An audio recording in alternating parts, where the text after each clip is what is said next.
म आज SIM city खेल्न जाँदै गेममा आउँदा बित्तिकै एउटा केटीले मलाई स्वागत गर्छ। सुरुमा त म रोड बनाउँछु, त्यसपछि घर बनाउँछु, अनि एउटा फ्याक्ट्री खोल्छु। फ्याक्ट्री खोलेपछि अनि म त्यहाँ काटी बनाउँछु।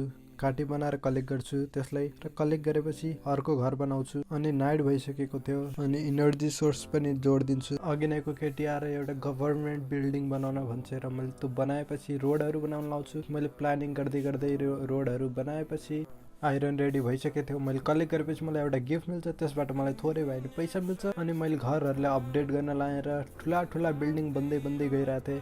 मैले पुलिस स्टेसन एड गरेँ, त्यसपछि धेरै चिजहरू एड गरेँ, फ्याक्ट्रीहरू भरेँ ताकि मान्छेहरू काम गर्न सकुन्। त्यसपछि अरू अझै फ्याक्ट्री अनि लेभल अप गरेँ। पार्कहरू चाहिएको थियो त्यो हालेँ। त्यसपछि मेरो बोटको एरिया खुल्छ र मैले अब यहाँबाट एक्सपोर्ट गर्न सक्छु मेरो सामानहरू अरू मान्छेहरूलाई, अरू देशको मान्छेहरूलाई। अनि त्यसपछि अब मैले फेरि कलेक्ट गरेर फेरि काम गरेँ। फर्स्ट एपिसोडमा यति नै थियो।